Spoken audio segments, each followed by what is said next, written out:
Okay, welcome back to another video. Today we are going to be talking about something I feel like nobody really talks about, and I know this isn't even like a term, but I just feel like I'm going to coin this term, which is like league hopping. And I've definitely referenced this before, but this is the best growth hack that I have found. And I'll kind of walk you through it. Like this video is going to be a breakdown of like why leagues are not really a thing, or like why they're a thing, but like leagues are malleable, and it's like perceptions and it's energetic. Like it's malleable. Like you can change your league. It's not like this set thing where it's like, oh my gosh, like they're better than me, blah, blah, blah. Like there's a lot we can do about it. Like we determine our own league. So we're going to talk about that first of all. Then we're going to talk about tangible steps, like things you can do, some techniques, some homework, some little practices we can kind of go through to actually understand what league you are in and learn how to up level that. And thirdly, I want to talk about like why league hopping, or like understanding like what leagues are like psychologically, and like what they have to do with like your elevation of consciousness and like your glow up, or like the process of you just becoming the highest version of yourself. And I'll kind of start there because like I think leagues, like when we think about like what leagues are, really it's like it has so much to do with our state of consciousness, right? Because it's like, and it's not just that, but like I think it's a combination of things, but we have to think about yourself, for example, and think about like people who are like out of your league. And usually these are people, if you like are anxious attachment, like usually these are people you're going to be fawning over, you're going to be pedestalizing. Like someone being out of your league is someone you have consciously placed above you. And someone whose league you are out of, someone whose league that you are out of is someone who consciously you've placed below you, and or they're placing you on this pedestal. So it's like, but I want to remind you that it's like all energetic. Like all of this is it's all perceptive. You know what I mean? Like if you were an alien and you like came to this planet and someone was like, oh yeah, they're out of my league, like you would probably be like, what? You know what I mean? And like a lot of the times like it's not even accurate. Like even if you like, and I feel like we all had this in like high school, like when you were young. I guess I don't know how old you are, but like when usually at some point there's like an age where like we're very insecure, like we're trying to understand like our place in like the social ladder, you know what I mean? And like I feel like this is kind of a phase where we do like fawn after people, and we feel like, oh, like if they're popular, if they're like athletic, and like maybe you're not, you know what I mean? Or like I don't know. I don't know if the social categories are still a thing today. Probably. I think they'll always be. I digress. Probably you like talk to your friends and family and they were like, oh my gosh, like honey, he's not out of your league. Like you're too good for him. Like you're smart and like you're successful and all these things, but like you're looking at him and being like, oh, well, he's like cool and like popular. Like I don't know. I'm just giving you an example of like how it's not like a fixed thing. You know what I mean? Like in someone's eyes, like this person, it can be like, I think there's definitely some overlap, but like it can shift. You know what I mean?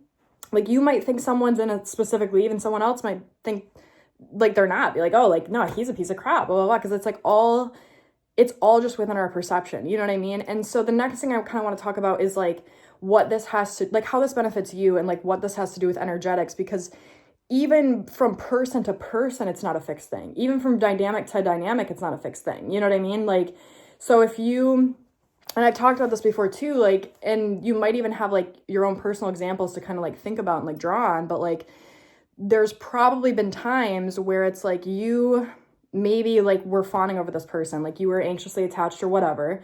You were really interested in this person, and maybe they just didn't give you the time of day. You know what I mean? Like they didn't really care. They're inconsistent. They're like, whatever.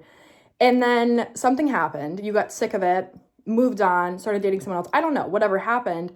And you glowed up, right? You became better. You elevated. You out-leagued them. And say there came a point where like you outgrew this person, like you were no longer attracted to the things that you were attracted to before. Oftentimes, like in that process of elevating, like your, like a lot of things are changing, but like your state of consciousness itself is changing. So like the way that you value yourself is changing. The things that you're attracted to is changing. Your relationship with life, the universe, it's changing. It's elevating. You're growing. And like the biggest thing of all is like your self-identity is changing. Like your perception of self is changing. And like a lot of times things that come along with that are like things that influence your physical attributes. You know what I mean? So like, and we can kind of break this down in terms of like, if you look at people in like higher leagues, whatever that is in our abstract way of thinking, they have these commonalities, you know what I mean? Like they have this way about them, they have this confidence, they have this means of self-perception, they have this identity that they all sort of like have similarities between, you know what I mean? And like something that kind of goes along with that is like the way that they take care of themselves. Like they value themselves very, very highly. They eat very well, they work out their body, they take care of their health, they take care of their appearance. And so like yes, like physically, like they're oftentimes like better looking, like they resemble like a higher status of health. And that's something like biologically and psychologically, like we're attracted to. Like we're attracted to people who look healthy. And that's just like a subconscious, like kind of animalistic part of us, you know what I mean? Like we're attracted to like clearer skin and like healthy body weights, you know what I mean? Like we're attracted to health because oftentimes like we want to reproduce with that, you know what I mean, with people who are of a healthy stature. But I guess what I'm kind of getting at is like a lot of times that beauty is a byproduct of the state of consciousness, because like if you're in an elevated state of consciousness, like you're not neglecting yourself. Like when you're in that state, you have a deep like self-recognition, you have a deep sense of appreciation for your experience, for your firsthand experience of life, for this vessel that you're in. Everything becomes more sacred and you become more appreciative of yourself and the life that you're living. You know what I mean? Like you're in union with God, you're in union with yourself. Like there's this connection, you know what I mean? And a lot of times in people in like lower leagues, there's a lot of disconnect there. A lot of times there's a deep sense of insecurity, a lack of wholeness. Like there's not that sense of like connection with divinity, you know what I mean? And so like naturally when your state of consciousness elevates, like you inherently want to take better care of yourself. And what happens then is you start perceiving yourself differently, you start caring for yourself differently. And so naturally, like physically, you kind of emanate that as a byproduct, like more physically attractive attributes.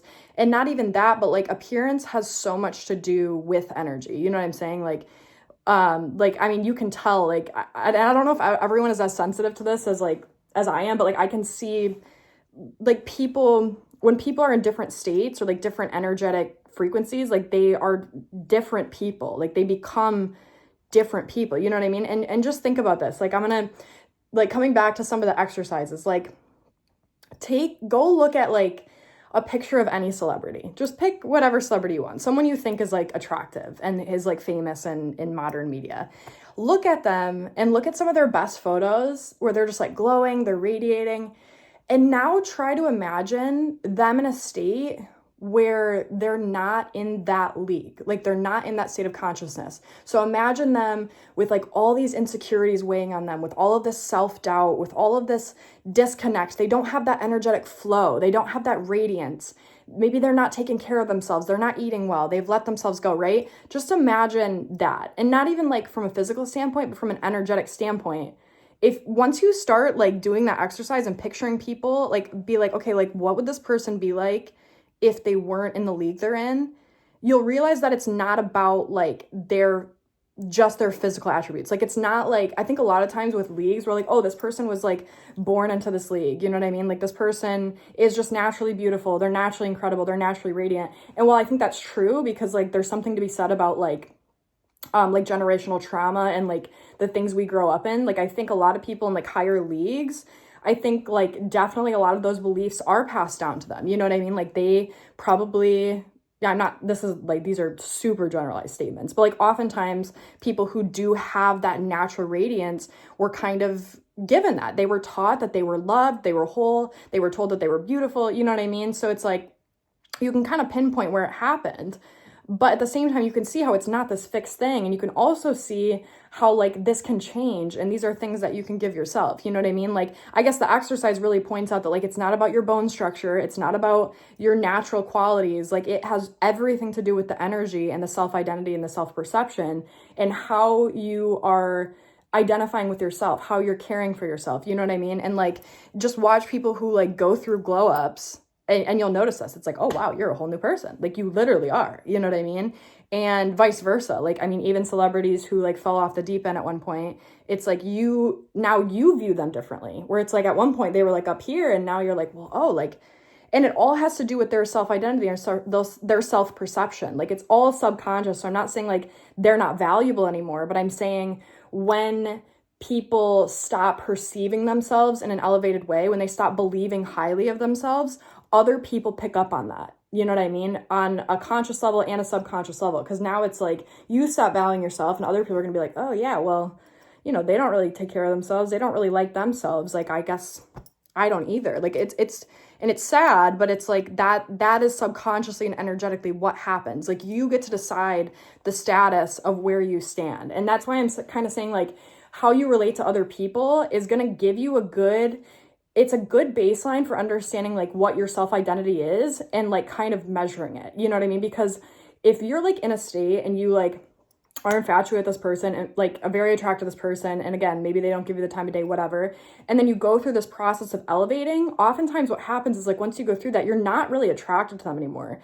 And it's because you value yourself in a different way, where it's like, I'm not going to lower myself to now be with that. Like, I understand that I hold myself to a higher standard. I have higher expectations for myself. I value myself in a different way. And so that's all it is. That's the process of outleaguing, is like learning to elevate yourself and like understand your value in comparison to like other people. Like, that's really all it is. So in terms of like outleaguing people or like understanding your league or whatever, like, it's so interesting to pay attention to like who you are pedestalizing, because it's going to tell you where consciously you're placing yourself. Because when you're pedestalizing a person, you're placing yourself below them, whatever that means. You know what I mean? And so you have to kind of watch that and learn like what makes you do that. Because a lot of times, like, the people we pedestalize, like, there's certain reasons, you know what I mean? So if you were like a bookworm and like maybe not like socially adept, you know what I mean? Maybe you're fawning over like the you know, the varsity football, you know what I mean? Like the popular guy. I don't know. These are awful examples, but you get what I'm saying. A lot of times we pedestalize people who have attributes that we don't feel like we embody, and we kind of wish that we did. And so it's really interesting to kind of like take a look at the people that you are pedestalizing, because it'll tell you a lot about things that you're looking to integrate. A lot of times, like, if you're not, like, if you are a super like disciplined person or like a super rigid, like logical person, a lot of times, like, you're very attracted to people who are not that way, who are very playful and like youthful and like just let themselves be and let themselves go, because that's something that you don't give yourself. And so you kind of pedestalize it because you're like, oh, like, we like externalize these pieces of ourselves that we don't need to. And we're like, oh, like, if I could just, we're trying to connect with them to like reconnect with these parts of ourselves. You know what I mean? So like really pay attention to like who you're placing above you in terms of leagues. And more importantly, pay attention to like the attributes they embody and like what you're so attracted to about them. Like, is it status? Like, is it appearance? Is it confidence? Like, is it self-worth? A lot of times we place people above us that have this level of just like unshakable self-concept and self-worth. Like, they just believe themselves to be valuable. And so we are like, oh yeah, like totally. But like, that doesn't mean, like, that says more about our personal beliefs about ourselves than them. The fact that we are pedestalizing them, because we could do the same exact thing and just be like, oh yeah, like, this is the value I hold. This is the value you hold. You know what I mean?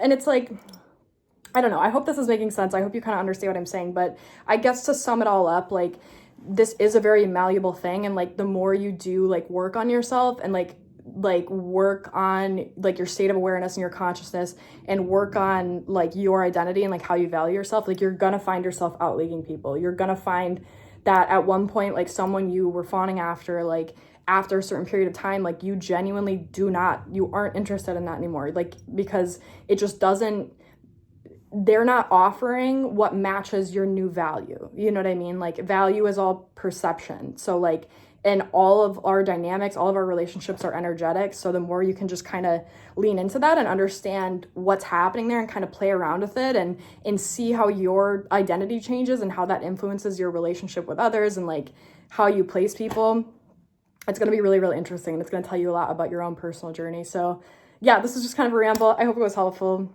I love you. I'll see you next time.